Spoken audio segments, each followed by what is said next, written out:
Hello everyone. இந்த சின்ன இன்ஃபர்மேஷனோட நம்ம இன்னைக்கு கிளாஸ்க்குள்ள போகலாம். Doctor Shobana's PDF material is now available for contemporary literary criticism. இது செகண்ட் MA டான்ஸ்கி சிலபஸ்ல வரக்கூடிய ஒரு பேப்பர். இந்த பேப்பருக்கான நோட்ஸ் ₹70க்கு என்கிட்ட அவைலபிளா இருக்கு. இதுல யூனிட் 1ல இருந்து யூனிட் 5 வரைக்கும் இருக்கக்கூடிய எல்லா கிரிட்டிக்கல் டாபிக்ஸ்க்குமான எஸ்ஏஸ், paragraph question answers, 2 marks question answers, MCQs, quotations with explanations provide பண்ணியிருக்கேன். இதை வாங்கணும்னு நினைச்சீங்கன்னா 7200893046 இந்த வாட்ஸ்அப் நம்பருக்கு டெக்ஸ்ட் பண்ணுங்க. இதை வாங்குறதுக்குரிய வழிமுறைகளை தெரிஞ்சுக்கோங்க. Thank you. Hello everyone, welcome to my class.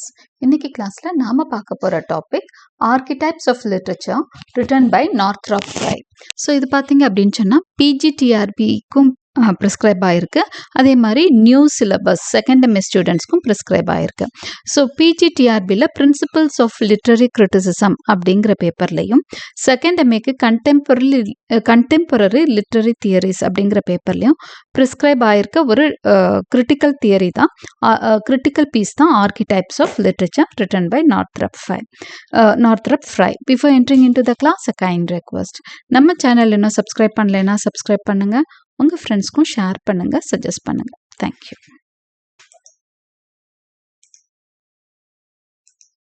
So with a small author introduction நம்ம கிளாஸ்க்குள்ள போகலாம்.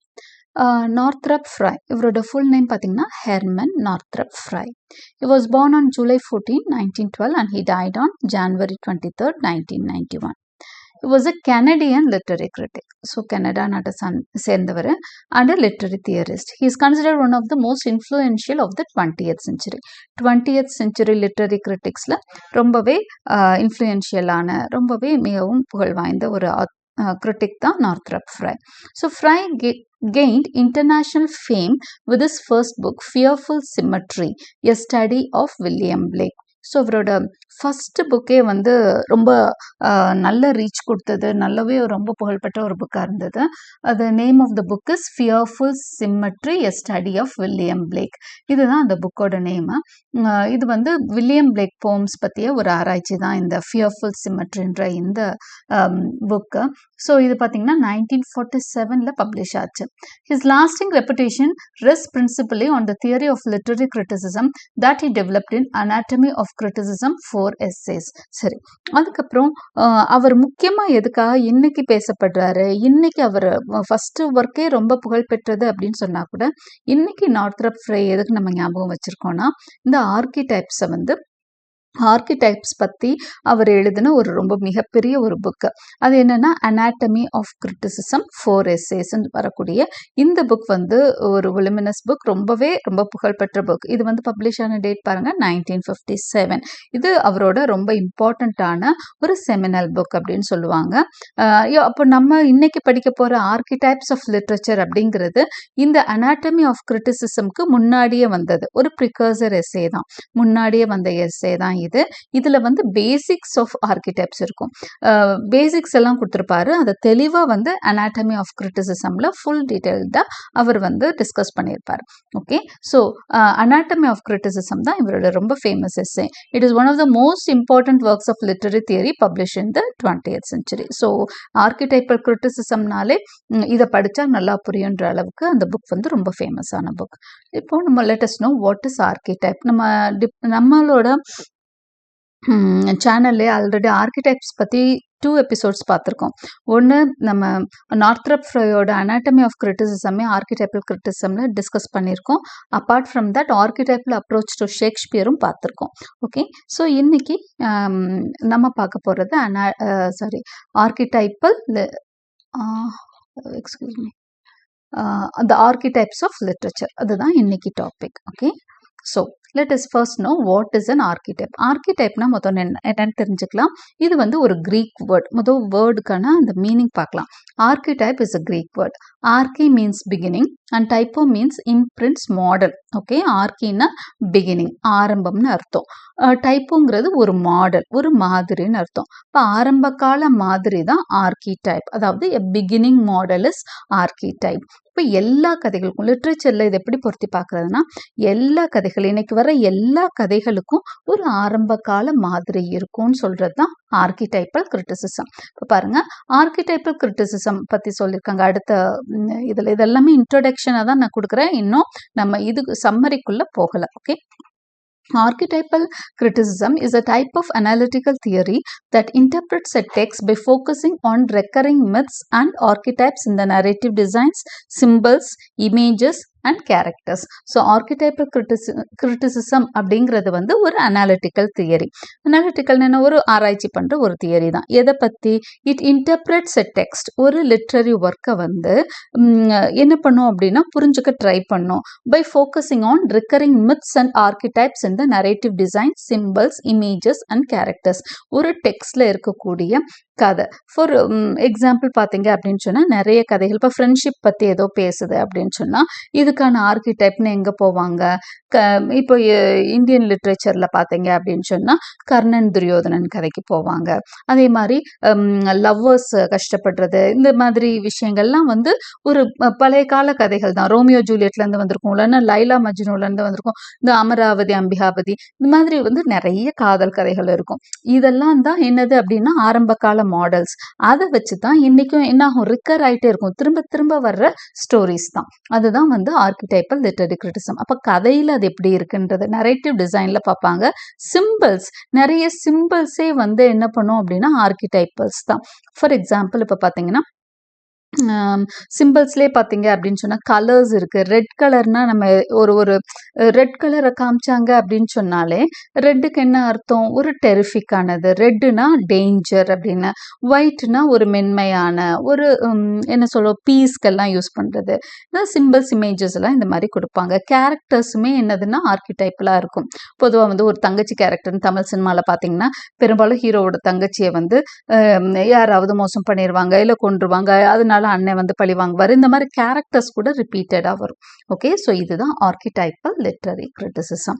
இதுக்கான ஆரம்பம் எல்லாத்துக்கும் ஒன்று இருக்கும். எல்லா கதைக்கும் ஒரு ஆரம்பம் இருக்குது, ஒவ்வொரு சிம்பிளுக்கும் ஒரு ஆரம்பம் இருக்குது, ஒவ்வொரு இமேஜ், ஒவ்வொரு கேரக்டர்ஸ்க்கும் ஒரு ஆரம்பம் இருக்குன்னு சொல்கிறது தான் ஆர்கிடைப்பல் லிட்டரரி கிரிட்டிசிசம். இப்போ ஆர்கிடைப்பல் கிரிட்டிக்ஸ் யாரெல்லாம் ரொம்ப இம்பார்ட்டண்ட்டான கிரிட்டிக்ஸ் அப்படின்னு பார்த்தீங்கன்னா, an archetypal critic believes that any literary work could be reduced to an archetypal core.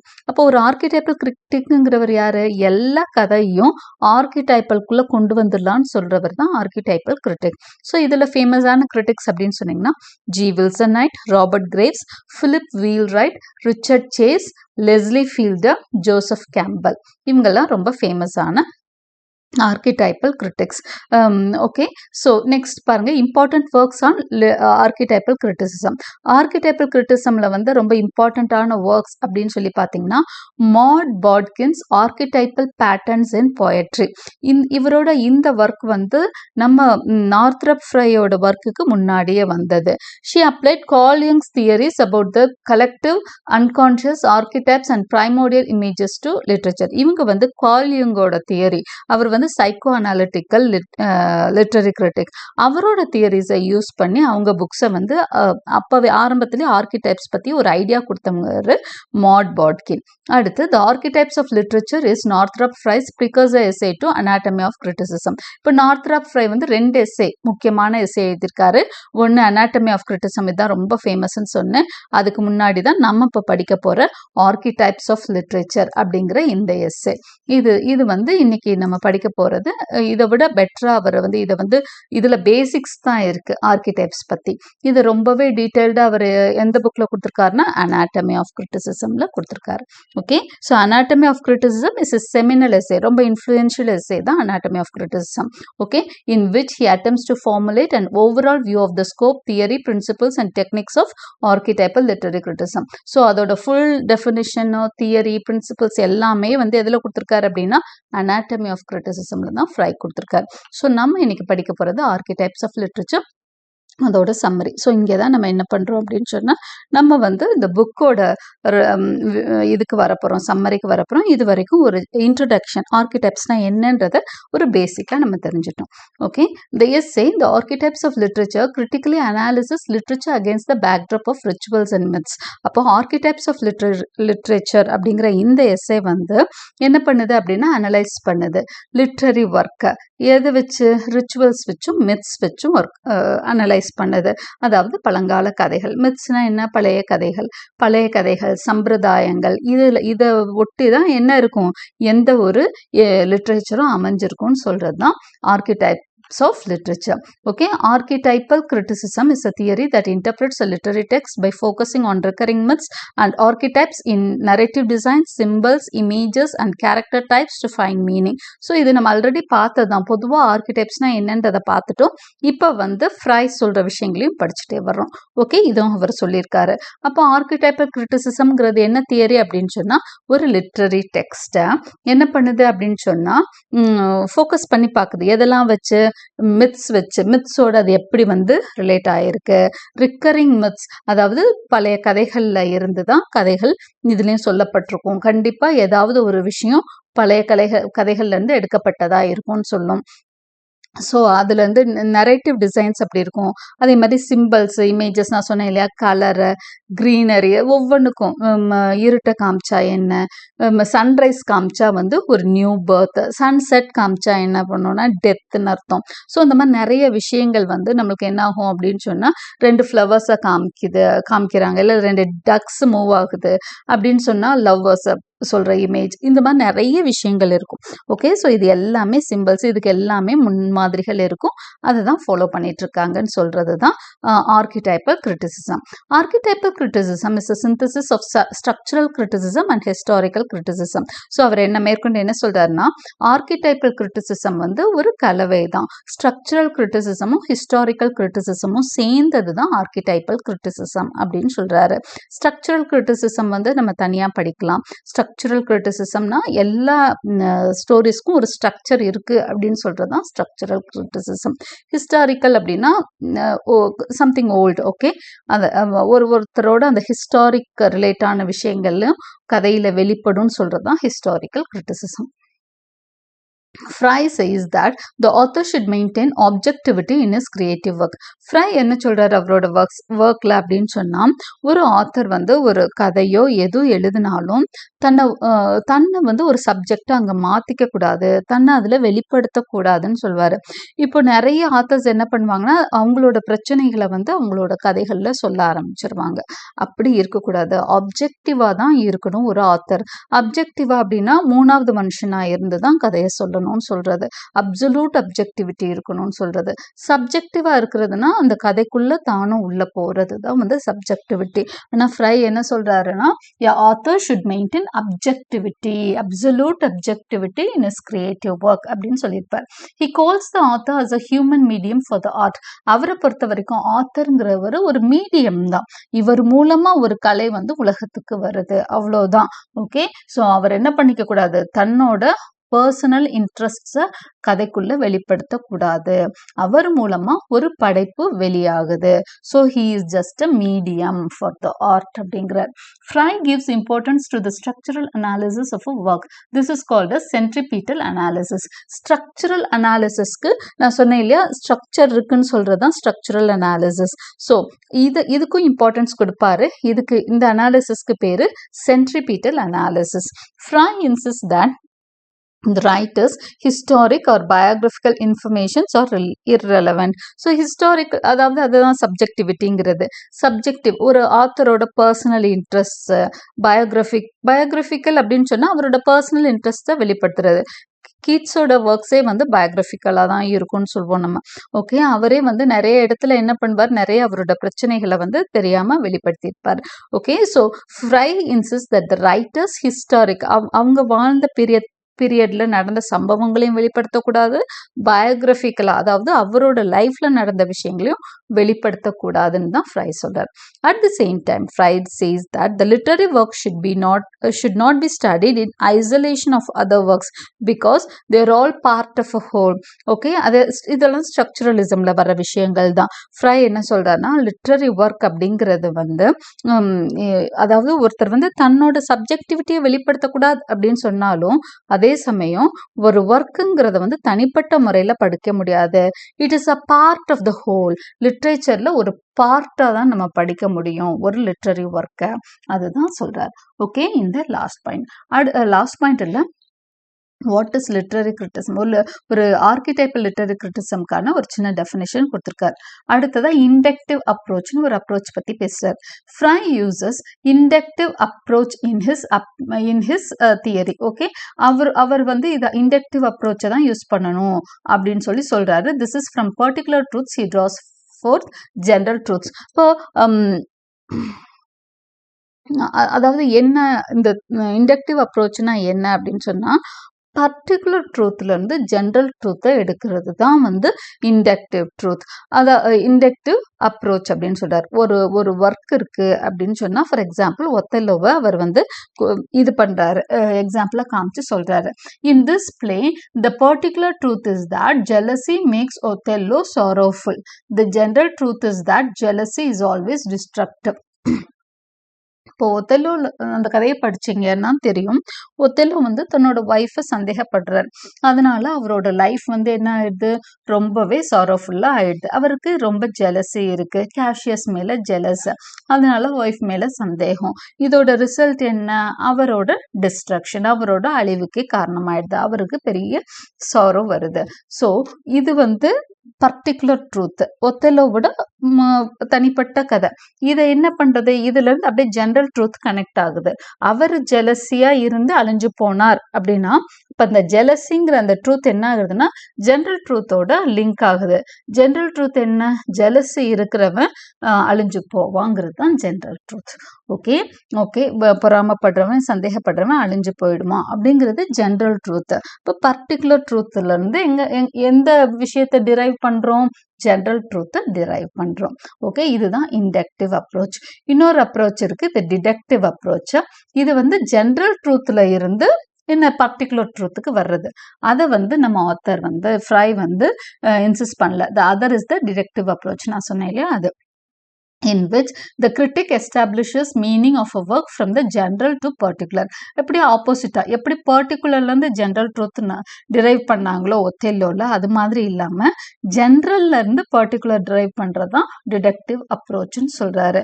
ஆனா fry insist that a literary critic must use inductive method in order to find archetypal forms that the author has created.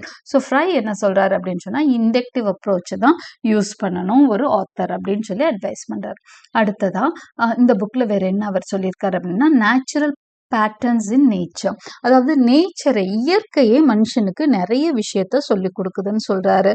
Comedy, ட்ராஜடின்னு பிரிச்சு வச்சிருக்கோம் இல்லையா, genres பிரிச்சிருக்கோம் இல்லையா, இதெல்லாம் நம்ம நேச்சர்ல இருந்து தான் எடுத்துக்கிட்டோம்னு சொல்றாரு.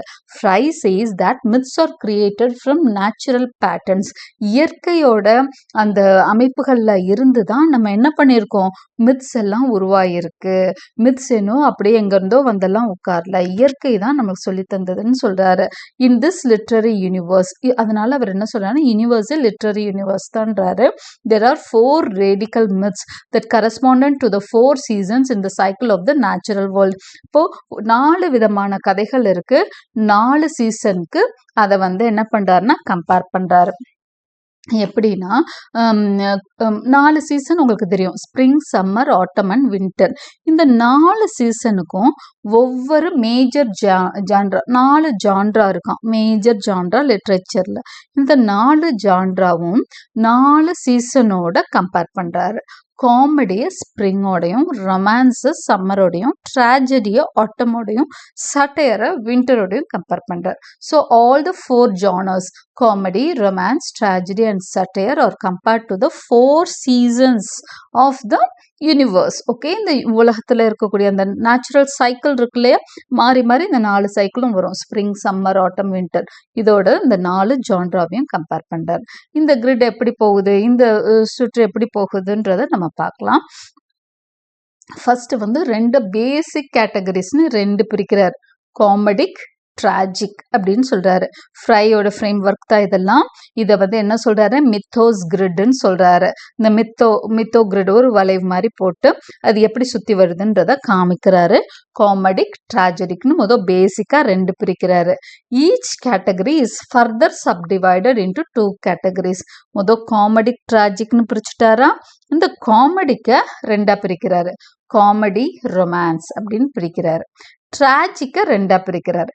ட்ராஜடி, சட்டையர் அப்படின்னு பிடிக்கிறார். பாருங்க, comedic is divided into 2, comedy and romance. Tragic is divided into 2, tragedy and satire.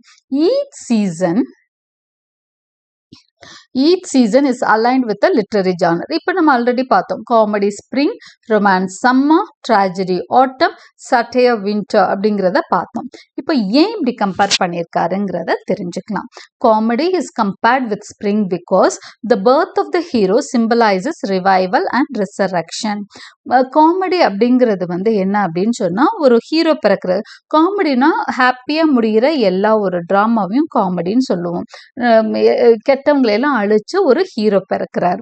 Okay, பிறக்கிறாருன்னா என்ன அர்த்தம்னா, கெட்டவனை அழிக்கிறதுக்கு அங்கே ஒரு சக்தி வந்து கிளம்பிருச்சுன்னு அர்த்தம். அவரை தான் ப்ரொட்டகனிஸ்ட், ஹீரோன்னு சொல்கிறோம். ஓகே, ஸோ அந்த இடத்துல என்னன்னா, இட் சிம்பலைசஸ் ரிவைவல், ரிசரக்ஷன். அதாவது கெட்டது அழிஞ்சு ஒரு புது தலைவன் வந்து உருவாகிறான், அதுதான் காமெடி. ஓகே, அதனால இதை ஸ்ப்ரிங்கோட கம்பேர் பண்ணுறாரு. காமெடி வந்து ஏன்னா அங்கே ஸ்ப்ரிங் சீசனில் என்ன ஆகும் அப்படின்னு சொன்னால், எல்லாமே ரிவைவல், ரிசரக்ஷன் தான். வசந்த காலத்தில் எல்லாம் என்னாகும், தழுக்கும், காஞ்சு போனதெல்லாம் அப்படியேவும் இது ஆக ஆரம்பிக்கும், பூக்க ஆரம்பிக்கும், எல்லாமே வந்து தளிர்க்க ஆரம்பிக்கும் இல்லையா. அதனால ஸ்ப்ரிங் சீசனோட, அதனால தான் காமெடியை கம்பேர் பண்ணுறார். அடுத்ததாக ரொமான்ஸ். ரொமான்ஸ்னால் உங்களுக்கு தெரியும், ரொமான்டிக்காக இருக்கிறது அப்படின்னு சொன்னால் ஒரு லவ்வர்ஸ் வந்து இணையிற ஒரு இதை தான் ரொமான்ஸ்ன்னு சொல்கிறோம். அப்போ it is compared with summer because summer is the culmination of life in the seasonal calendar. Seasonal கேலண்டரில் சம்மர் வந்து கல்மினேஷன் பாயிண்ட்னா பீக் பாயிண்ட். இப்போ ரொமான்ஸோட பீக் என்ன அப்படின்னா மேரேஜ் மூலமா நிறைய சந்ததிகள் உருவாகும், அதுதான் பீக். ஒரு கல்யாணத்துல தான் எல்லா ஒரு லவ்வும் முடியும் இல்லையா. ஸோ அதனால தான் ரொமான்ஸை வந்து சம்மரோட இது பண்ணி பேசுறாங்க. சம்மர் சீசன் வந்து சீசனல் கேலண்டர்ல கல்மினேஷன் பாயிண்ட். ஏன் கல்மினேஷன் பாயிண்ட்? அந்த பீரியட் வசந்த காலத்துல பூக்க ஆரம்பிச்ச எல்லாமே கனியாகிறதுலாம் சம்மர்ல தான் சொல்லுவாங்க. நம்ம ஊர்ல வச்சு நம்ம பேசல, நம்ம எதை வச்சு பேசுறோம் அப்படின்னு சொன்னா, இங்கிலாந்துல அவங்க ரொம்ப நேசிக்கிற ஒரு மாதம்னா ஸ்ப்ரிங்கும் சம்மரும் தான் அவங்க ரொம்பவே வந்து விரும்புவாங்க. சம்மர் சீசன் நம்ம சொல்றதுதான் அவங்களுக்கு ரொம்ப நல்ல கிளைமேட்டா இருக்கும், ரொம்பவே இதா இருக்கும், சாஃப்டா இருக்கும். சம்மர் வந்து அவங்கள ரொம்ப ஹர்ட் பண்ணாது. அதே மாதிரி அந்த டைம்ல உங்களுக்கு நிறைய விளைச்சல் கிடைக்கும், ரைட்? ஸோ அதனால தான் ரொமான்ஸை வந்து சம்மரோட கம்பேர் பண்றாங்க. நம்ம ஊர் சம்மர் கிடையாது இது, அவங்க சொல்றது European summer. Okay, autumn is compared with tragedy as autumn is the dying stage of the seasonal calendar which parallels the tragedy genre because it is known for the fall or demise of the protagonist. Autumn season எதோட compare பண்றாங்க? ட்ராஜடியோட compare பண்றாங்க. autumn season ஒரு வருஷத்துல ஒரு seasonal கேலண்டரோட கடைசியில வரும். அதுக்கு இன்னொரு பேரும் சொல்லுவாங்க, யூரோப்ல வந்து ஃபால் அப்படின்னு சொல்லுவாங்க. autumn சீசனை என்ன சொல்லுவாங்கன்னா ஃபால் சீசன்னு சொல்லுவாங்க. ஏன்னா இலையுதிர் காலம் இருக்குது இல்லையா, அதனால ஃபால் சீசன்னு சொல்லுவாங்க. மரங்கள் எல்லாமே இலைகளை ஒதுக்க ஆரம்பிச்சிடும் அந்த சீசன்ல, அதனால ஃபால் சீசன்னு சொல்லுவாங்க. ஏன் இதை வந்து ட்ராஜடியோட கம்பேர் பண்றாங்கன்னா, ட்ராஜடியில டிமைஸ் ஆஃப் த ப்ரொட்டகனிஸ்ட் நம்ம பார்ப்போம். ஹீரோ இறந்து போகிறத பார்ப்போம். ஆட்டம் சீசனில் மரங்கள் எல்லாம் என்ன ஆயிரும் அப்படின்னு சொன்னால் இலையெல்லாம் உதிர்த்து விட்டு நிற்கும். ஸோ அது எல்லாம் இறந்து போன மாதிரி பட்டு போன மாதிரி நிற்கும். அதனால தான் ஆட்டமை வந்து ட்ராஜடியோட கம்பேர் பண்ணுறாங்க. Okay, next is satire. Satire is compared with winter on the grounds that satire is a dark genre.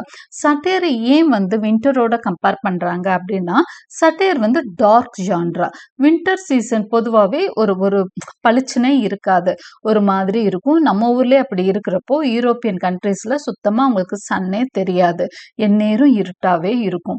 Okay, so it is noted for its darkness, dissolution, the return of chaos and the defeat of the heroic figure. இது எல்லாம் மோசமான விஷயங்களோட அதனால தான் satire வந்து compare பண்ணப்படுது.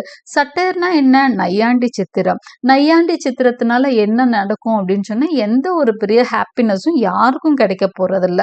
ஒரு எழுதுறவரும் யாரையோ வன்மம் திக்க தான் எழுதுவாரு. அப்போ படிக்கிறவங்களுக்கும் அது மனசுக்கு நிறைய கஷ்டத்தை உண்டாக்கும், அந்த பாதிக்கப்பட்டவங்களுக்கு அது நிறைய கஷ்டத்தை உண்டாக்கும். அதனால தான் சட்டையர் வந்து எதோட கம்பேர் பண்றாங்க? வின்டரோட கம்பேர் பண்றாங்க. Because it is a dark genre, it is noted for its darkness. அது வந்து ஒரு இருளாவே வின்டர் இருக்கிறதுனால தான் சட்டையரை அதோட கம்பேர் பண்றாங்க. ஓகே, அடுத்ததா 5 ஸ்கீமாஸ். இதுவும் அடுத்தது இதை பத்தியும் அவர் பேசியிருக்கார். மித்தோஸ் கிரிட் பத்தி இப்ப பேசணும். அடுத்ததா அதில் நேச்சரோட தான் எல்லா ஜான்ராஸும் ரிலேட் ஆயிருக்குன்னு சொல்லிட்டாரு. அடுத்ததான் என்ன சொல்றாருன்னா 5 ஸ்கீமாஸ்னு ஒன்று சொல்லியிருக்காரு. இந்த ஆர்கிடைப்ஸ் ஆஃப் லிட்ரேச்சர்ல என்ன சொல்றாரு? Fry outlines 5 different Spears in his schema: human, animal, vegetation, mineral and water. இப்போ இந்த விஷயங்கள், இந்த ஜான்ரா எல்லாம் பத்தி பேசினார் இல்லையா, இது வந்து எல்லாத்துலயுமே பார்க்கலாம் அப்படின்னு சொல்றாரு. ஹியூமன்லையும் பார்க்கலாம், அனிமல் லைஃப்லையும் பார்க்கலாம், வெஜிடேஷன் லைஃப்லையும் பார்க்கலாம், மினரல்லையும் பார்க்கலாம், வாட்டர்லையும் பார்க்கலாம், ட்ராஜடி காமெடியை பார்க்கலாம்னு சொல்றாரு. சரி, அப்போ ஹியூமன்ல எதை ட்ராஜடிங்கிறாரு, எதை காமெடிங்கிறாரு?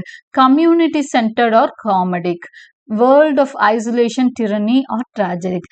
சந்தோஷமா ஒரு சமூகத்தை காமிச்சா அது comedy. Okay, genre. World of isolation, tyranny. Okay, தனிப்பட்ட முறையில் ஒரு மனுஷன் கஷ்டப்படுறான், தனியா இருக்கான், கொடுங்கோலன் ஆட்சி செய்யறான்னா அது வந்து ட்ராஜடி.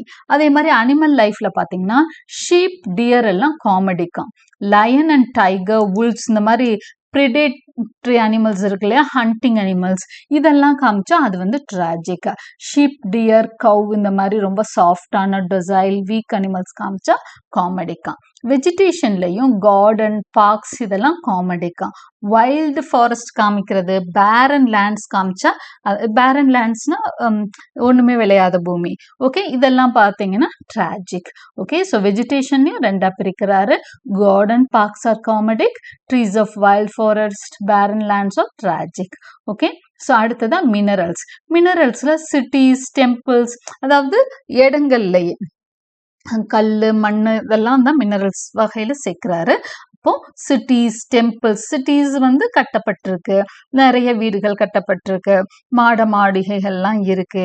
அதே மாதிரி டெம்பிள்ஸும் வந்து கற்களால் கட்டப்பட்டிருக்கு. ப்ரெஷியஸ் ஸ்டோன்ஸ் எல்லாம் இருக்கு இல்லையா, இதெல்லாம் காமெடிக் வகையை சேர்ந்தது. டெசர்ட்ஸ், அதே இது பாலைவனம், இடிஞ்சு போன கட்டிடங்கள், ரூயின்ஸ், இதெல்லாம் வந்து ட்ராஜிக்கோட சேர்ந்தது. அதே மாதிரி வாட்டர்ல பார்த்தீங்கன்னா ரிவர்ஸ் எல்லாம் காமெடி வகையராக சேர்ந்தது.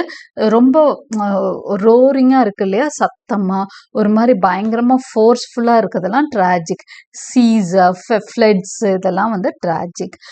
இதெல்லாம் தான் ஸ்கீமாஸ், இந்த 5 ஸ்கீமாஸ்ன்னு சொல்றாரு. ஸோ நம்ம ஆர்கிடைப்ஸ் ஆஃப் லிட்ரேச்சர்ல அவர் வந்து ஆர்கிடைப்ஸ்னா என்னங்கிறத ஒரு 5-6 பாயிண்ட்ஸ் பார்த்தோம். அதுக்கப்புறம் என்ன பார்த்தோம் அப்படின்னு சொன்னீங்கன்னா நம்ம மித்தோஸ் கிரிட், இந்த இது பார்த்தோம், நேச்சுரல் பேட்டர்ன்ஸ் இன் நேச்சர்னு பார்த்துட்டு மித்தோஸ் கிரிட் படித்தோம். அடுத்தது 5 ஸ்கீமாஸ் படிக்கிறோம். இதுலையும் ஹியூமன், அனிமல், வெஜிடேஷன், மினரல்ஸ், வாட்டர்னு சொல்லி அந்த 5 ஸ்கீமாஸை பார்த்துட்டோம். கடைசியா என்ன சொல்லி முடிக்கிறான்னா, Frye admits that his schema in archetypes of literature is simplistic. இந்த ரொம்ப சிம்பிள் தான் சொல்றாரு இந்த schema, but makes room for exceptions by noting that there are neutral archetypes. ஆர்கிடைப்ஸ்லேயும் நியூட்ரலும் இருக்கு, ட்ராஜிக் காமிக்ல சேராத விஷயங்களும் இருக்குன்னு சொல்றாரு. அது எப்படி அப்படின்னா, the example he cites is prosperous uninhabited island which cannot be categorized under the tragic or comedic. Okay, அவர் வந்து ப்ராஸ்பரோ டெம்பஸ்ட்ன்ற ட்ராமால ப்ராஸ்பரோ வந்து அவர் பொண்ணோட ஒரு அன்இன்ஹபிட்டட் ஐலண்ட்ல இருப்பாரு. ஆக்சுவலா பிரச்சனையோட போனவர் தான், பட் ட்ராஜிக்னு சேர்த்துக்கலாம். ஆனா அந்த இடத்துல ரொம்ப சந்தோஷமா அவர் பொண்ணோட வாழ்வாரு, அதனால காமெடிக்காவும் வரும். அதனாலதான் என்ன சொல்றாங்கன்னா இதெல்லாம் நியூட்ரல் அப்படிங்கிறார். ஓகே, மினரல்ஸ் அந்த இதுலயே வந்து இது நியூட்ரல், ஹியூமன் டைப்லயே இது நியூட்ரலான பிளேஸ் ஸ்டோரி அப்படின்னு சொல்றாரு. ஸோ நியூட்ரல் ஆர்கிடைப்ஸும் இருக்குன்னு சொல்றாரு. இது எந்த வகையிலும் சேர்க்க முடியாதுன்னு சொல்றாரு. இப்போ நம்ம எக்ஸாம்பிள்ஸ் இதோட உங்களுக்கு என்ன முடிஞ்சிரும் அப்படின்னு சொன்னா, ஆர்கிடைப்ஸ் ஆஃப் லிட்ரேச்சர்ன்ற எஸ்ஸே மட்டும் படிச்சீங்கன்னா இதோட முடிஞ்சிடும். ஆனா ஆர்கிடைப்ஸ் பத்தி இன்னும் கொஞ்சம் தெரியணும்னா இது இன்னும் நான் கொடுக்குற இந்த பாயிண்ட்ஸ் பார்த்தீங்கன்னா இன்னும் பெட்டரா உங்களுக்கு அண்டர்ஸ்டாண்ட் ஆகும். எக்ஸாம்பிள்ஸ் ஆஃப் லிட்ரேச்சர்ல ஆர்கிடைப்ஸ்க்கான எக்ஸாம்பிள்ஸ் இங்க சின்னது கொடுத்துருக்குறேன். ஹீரோ, பொதுவாக ஹீரோங்கிறது யாரு? கரேஜியஸ் ஃபிகரா இருப்பாங்க. எந்த ஒரு டிராமாலையும் சினிமாலையும் சொன்னா பாத்தீங்கன்னா இதெல்லாம் ரிக்கரிங் இமேஜ் தான், திரும்ப திரும்ப வர்றதுதான். ஹீரோ எப்பவுமே எப்படி இருக்க மாட்டான், சோம்பேறியாவோ கெட்டவனாவோ இருக்க மாட்டான், ஒரு கரேஜியஸ் ஃபிகரா இருப்பான். who is always running in and saving the day. ஓடிட்டே இருப்பான், மற்றவங்கள காப்பாத்துறது ஏதோ ஒன்று நல்ல விஷயம் பண்ணிட்டே இருப்பான், அவன் தான் ஹீரோ. ஸ்கேப் கோட் கேரக்டரும் பார்ப்போம். ஸ்கேப் கோட்னா யாரு? பலியாடு. யாரோ செஞ்ச தப்புக்கு யாரோ பலியாகிறது. The scapegoat figure is the one who gets blamed for everything regardless of whether he or she is actually at fault.